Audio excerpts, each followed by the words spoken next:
Welcome to Inform Kenya, the Nairobi Baptist Civic Education program, and we're looking at the nationwide elections and what our responsibility as voters and particularly as Christians who are voting is in this year.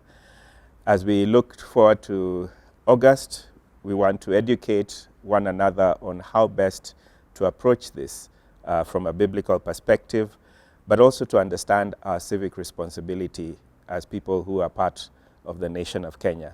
Our guest today is Mrs. Nerima Wako-Ojiwa, and she is the Executive Director of Siasa, please. Welcome, Nerima. Thank you so much for having me. Karibu sana. Thank you. Tell us a bit about Siasa Place and why the name Siasa Place. So Siasa, as you know, means politics. And it's a youth NGO. And we felt at the time when it started in 2015, we were about 7 of my friends, and we felt there was no space to discuss political issues or national issues that was youth-centered. Yeah, so we were like, let's create this platform to do that. So it's the place of politics for young people. So that's why we chose that name. But we basically educate the youth on the Constitution, electoral processes, governance, and how they can engage with government meaningfully. Okay. In terms of those objectives, how do you then impact the political space? That's a deep question in one sentence. There's a lot of impact. Right now, we've been supporting a lot of young people in the political parties, in the primaries. I have a specific group of 10 young women, but then it initially started with about 20. So 10 didn't make it through the primaries. These 10 did, but some of them were kicked out of their parties. So they're going independent. Managed to get support from very supportive partners to support them with some posters. We do also psychosocial support. There's a lot of stress that happens in this period. And we've managed to do that in terms of even trainings. So financial training, social media, campaign management. And that's something also Siasa Place is really good at. We're good at branding and having social media conversations. And so teaching, especially young women, how to utilize their platforms. And even today, when I got to my office, there was a manifesto of a young lady vying for women rep in Nairobi called Mora, which I had not even heard of. Because, you know, sometimes our mainstream media focuses on the big main candidates. I was like, I need to find a way to help her. So I was there emailing, how can we support candidates with polling agents? So I think that's my next in agenda.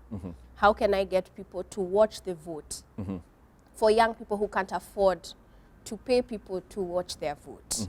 That's what I'm planning to do for both young men and young women. But the impact has been massive, from supporting youth wings in political parties to be institutionalized. A lot of them just exist in fluidity. And we've also managed to push agendas. We have submitted petitions, which we have won. And in several counties, we have supported youth groups to even engage with county government using research. In Kericho, we have changed the curriculum in TVETs because the youth have said, this is not something that is assisting me or helping me. So how can we push it in the county assembly to relook at curricula? So there are so many things, from even access to water, to healthcare, to toilets. We had a market that was actually built in Busia without a toilet. Can you imagine? Can you imagine? The money is pocketed. So we educate youth to use this anger and frustration and put it in places that matter. Because our country has processes. We have a very good constitution, but that constitution requires people to understand how to use it and when to use it. So that's what we do in a nutshell. So in other words, Siasa Place is not just about politicking. No, but you see, politics is everything. Yeah. Yeah, because that politician ends up in parliament to talk about, are you going to have piped water or not? To talk about, are we going to build a health clinic here or not? Are we going to have a 24-hour economy or not? Everything is political, including education. So that's why we kind of try to change the perspective of politics is not individuals bickering about nonsense. It's the stuff that happens in parliament that we find boring and we feel, I don't get it. What does that mean for me? It means a lot. So we need to investigate what it means when they're debating in the houses. So what kind of personnel does Siasa Place need to be able to do all this? So I have a young team. I think the youngest on my team is Anna. She's 20. So my entire team is below 35, interestingly. But I do have a board of 9 members. And our board chair is 40. So young. Young. I do have one board member. She's 52.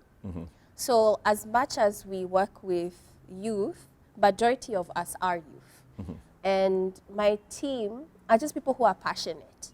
You know, I can have Frank, who he's our communications officer, but on the side, he raps over the weekend and produces music. So young people for me are very versatile. And then capitalizing on that energy, because all of them have completely different talents. And I'm not someone who did law, you know? So for me to be here and understand a lot of the legal jargon, it just means that I've taken time to learn it, because my background is in journalism. So for me, it's not really important when we put up a job application. I really don't care about the degree. I really don't. I'd rather meet the individual and see, would they be a fit in the organization, and are they bringing any additions to the organization, and how? So I would say the personnel in Siasa Place are people who see a gap in our country, and they feel that they need to fix that gap, and they have a role to play in fixing that gap. Interested, how then do you, because you've talked about aspirants and how you support them, is there a way that Siasa Place engages with the voters? Yes, we do. Even this afternoon, I do have a meeting with my team because we were to have a concert in Kisumu. And what we do is the typical voter education, because a lot of first-time voters don't know how to tick the ballot, but we do it in a fun way. I've talked about a concert. So we have a lot of pull factors to our events because we are engaging with the youth. And so even every Tuesday on our platforms, we share information. So we call it Information Tuesday. We can share about the laws or what's going on right now politically. Why is everyone debating about this? And just break it down into very brief, summarized points. So when we talk about the voters, it's not just in the aspect of how they can vote. It's also how they need to be involved after they vote. So once the individual gets into power, this is what their roles are. An MCA, oversight, legislation, representing you. And you need to find out, what do they actually control? Because sometimes politicians make promises that are not in their docket. So we educate youth especially on, this is what you need to follow up with your member of parliament. Bursaries exist. In your county, there should be a youth budget. You have access to it. Or you can even request for funding to support your business. This is how you apply. Or if you're looking for employment, this is the office that's supposed to support you with that. So we are sort of like a directory when it comes to, I want to do more in my community. Where can I plug in? And youth actually need to realize that their role has to be active. It's not every 4 years when you're called to vote. It's every day in terms of their town hall forums, public participation forums. Get to attend them, volunteer in some of them, and see how government works, and see the opportunities that exist in our country. You mentioned earlier that 10 of the aspirants didn't make it. Do they still have a role in the run-up to the elections? Is there still something they can contribute in that? I'm hoping that they can volunteer to be polling agents, because that's going to be the next big thing. People watching the vote and figuring out, making sure that the campaign or the election day happens peacefully. We're asking youth to be peaceful on that day. And if you see things that are going the wrong way, report it quickly. There are different sector groups that exist in every county. And these are basically WhatsApp groups that are supposed to have youth groups, women groups, hospitals, police, nyumba kumi. I mean, the groups that make a community. All 47 should be existing right now in each county. And they normally coordinate, and that's where a lot of these reports go in if there are incidences of maybe violence or something. So get to know where those groups are. Do you want to participate there, or do you want to volunteer and help? Because for us, those 10, what I'm hoping is that they will support their friends and maybe volunteer to maybe watch the vote on that day or be an agent for them that day. Even posting. Sometimes we have people sharing their posts about their campaigns, and then no other people are sharing. People are really good at social media. You can support someone's campaign and decide, I'm going to take over their Facebook page and I'm going to support them. And I'll volunteer to do that. A lot of people need that help because they're busy doing face-to-face meetings. They just need people to take pictures and post that for them. And a lot of these people don't have that. They can't even afford to pay them to do that. Okay. So if someone is listening to you, a young person is hearing what you're saying, how do they then contact you so that they can volunteer? Because I presume this season you're probably quite busy. Yes. This season I am too busy.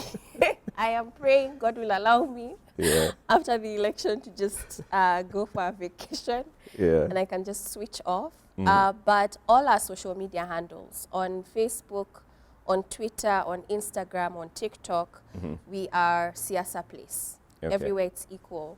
And just DM. Or for more direct with me, because that's where it's going to get to me, is at support.siasaplace.com. So our email. Support.siasaplace.com. Support.siasaplace.com. We'll have it scrolled so that they can follow that. Off the set, we talked a bit about some of the youth that are not going to vote because they didn't register. There's a lot of talk about young people being apathetic about the elections. Do you want to speak into that? Yeah, a lot of young people are apathetic, and I totally understand why. Things are really difficult right now in the country, and then you're seeing the choices that we have. You're like, who is actually going to help us? It's none of them. So a lot of them are just like, let me clock out. But it's concerning. It's concerning, especially for me, because when IBC shared the report that only 39% are youth, that means that this election will be determined by our parents. And that means that we are not going to have our priorities on the table. And if the majority population doesn't have their priorities on the table, you think you're disgruntled now, you have no idea what's coming next. And I think they're going to get even more frustrated, and youth are going to start questioning this system. It doesn't work for me. Why do we have it? And if we have the wrong kind of leadership rising, it's very easy to instigate an uproar, which is my concern. So for me, I would say that as much as we're frustrated, imagine the only way to change it is from within. It's the only way. And so I think, especially going forward for me, the civic education is going to change. A lot more aggressive in terms of recognizing the relation between bad governance and a terrible economy. Youth have to understand that. That access to your education, to employment, to cost of living, to opportunity is very much related to the kind of leadership you have in this country and the kind of policies that are pushed for in this country. Yeah. So this is not the way. Clocking out is not the way. And if we don't do anything about it, then be certain that, you know, politics is very interested in you as much as you're not interested in it. Yeah. So is there like what would a young person need to do after the August elections are done and dusted? What does a young person need to do to begin to that kind of change? For those who can vote, the individual that they voted, they need to continue to follow up with that individual. Their first 100 days in office. That's why we're seeing presidential candidates sharing, this is what I plan to do, these are the promises I plan to fulfill. What are the candidates promising that you have voted in that they will do in the next 100 days and actually follow them to it? Those who are not able to vote, they need to now find out how their community is doing. What are the forums, when are the forums, and start to just attend, even if it's a few in a month or a few in a year. Because what that will do, it will actually open up a door, I call it Pandora's box, to so many other things. Yeah. Because you realize that our governments can't actually do anything without our approval. Yeah. And so once you realize that there are also some things that maybe you have ideas to that you can implement and suggest. So that would be number 2. And then number 3, it would be just put yourself to even following up with one piece story in the news. What captured your attention in the news today? And talk about it with your friends. Was it interesting to them? Because what I'm seeing is a lot of youth are using different mediums to sort of escape. Some it might be music, some it might be going out, some it might be inspirational, motivational videos. There's something that youth are doing just to close them out from the news of Kenya and what's happening in Kenya. So, you know, challenge yourself to follow up with what is being discussed right now. Because what's going to move to the fore is the economy globally. Food, there's going to be a shortage. And so people are going to be concerned about the high rise of food. And what is your government doing about that? So, you know, you want to be concerned about some of the safety measures they're trying to put in place to protect us, or even fuel. Because as much as, okay, I don't have a car, but you do use a matatu, and that fare is going to go up. How are you going to get to work? Is your salary changing? The answer is no, it won't. So how are you going to navigate around that? And you say, I'm going to start a second hustle. Tafanya biashara hapa kando. Maybe nitauza mtumba or something. But guess what? They're thinking about taxing. So it's going to affect you. So it's just about seeing what's at the fore and having those conversations around you so that you're in the know. And then hopefully out of those conversations, you will do something about it. Even if it means having your representative accountable. Because what happens is we vote people in and then we just give them freedom. You need to know, what did my representative say in parliament today about this issue? And if they were silent, you need to ask why. Or if they were not in the house, why weren't they? The youth of today are going to have to learn to put more pressure on their leaders, because we have a lot more at stake, and the resources are too little for us to be playing around with corruption. Okay. Many times we hear the phrase that political parties ziko na wenyewe. And for the young person who is saying, okay, fine, I've missed out 2022, how do I strategize moving forward so that I can actually succeed at the nomination stage? how would you advise them? That's a good question. Join a party now. Yeah. Join a party now and then support that party. Because what happens with political parties, right after an election, they go through a dead phase. People are not interested in them anymore because we voted, we're done. But parties continue to exist. Yeah. And that's the right time to join because now you can place yourself and you can place yourself in a position of influence. Because a lot of young people are in parties, but they don't capitalize on their time. Because we have now, after this, it will be another 4 years. That you can build relationships, you can build networks, and you can even grow parties. Because now you have decided to be a member of that party. And some parties will give you that respect. And at the end of it, you will receive that badge of honor. But there are others where I've seen youth cheated out of positions. It happens. But something that we need to do differently, the fact that the Registrar of Political Parties, the ORPP, now has an online platform where through each citizen, you can apply to be a member of a party. So it's very easy. So you can even do it right now on your phone. And it's there as one of the choices, you know, when you go NTSA, ORPP is there. And just click on it, your ID, everything is there. And you just pick the party that you want to be a member of. It's that simple. Yeah. And once you become a member, because what we see statistically, parties, youth are the minimum, they're the smallest members. Smallest members in a political party. If you get your friends, your colleagues in school, whatever, to join that party, and by in 4 years, maybe you're thousands in that party, guess who will have influence in that party? Yeah. It's you. Yeah. So if you are strategic about the people joining that party, you have your friends joining that party, you get involved in that party, doing activities in that party.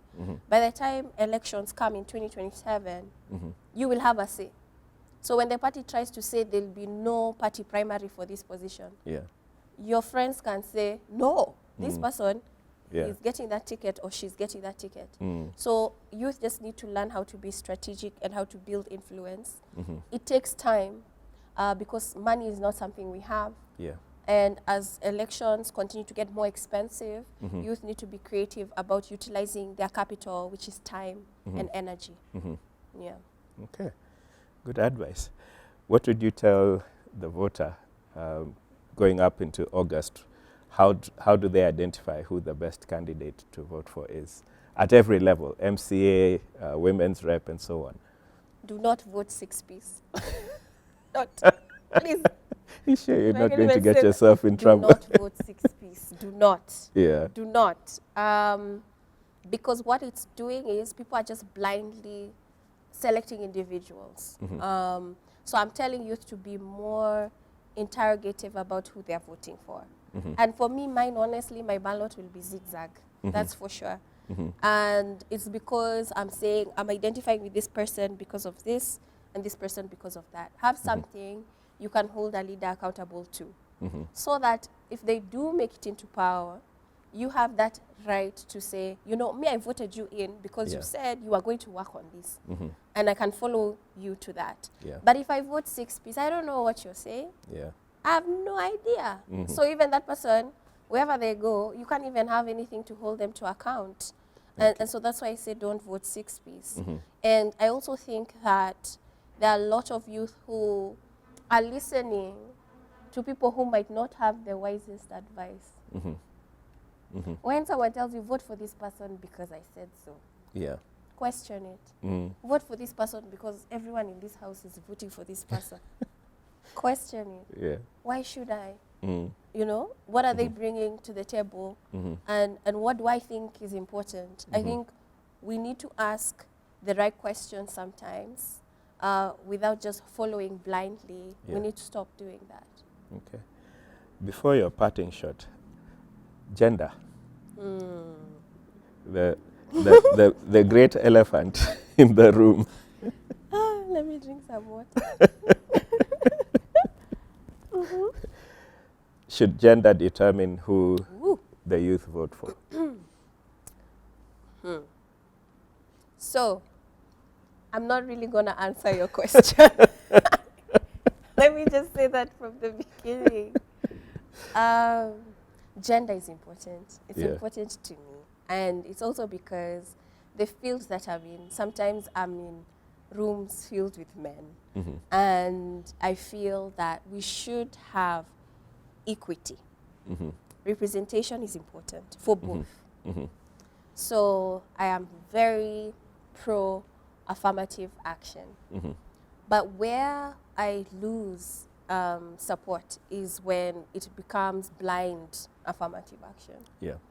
I think that there are amazing women in our country going for very executive positions, and they deserve to be. They are overqualified. They're qualified to be there.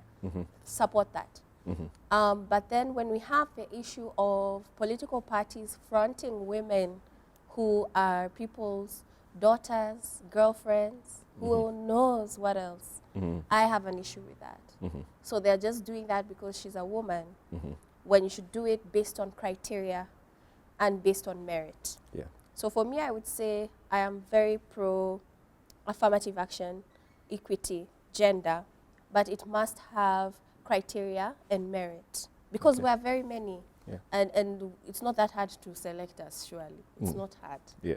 But we make it act like there are very few that we can pick from, but this country is 50% men, 50% women. It's possible. Yeah.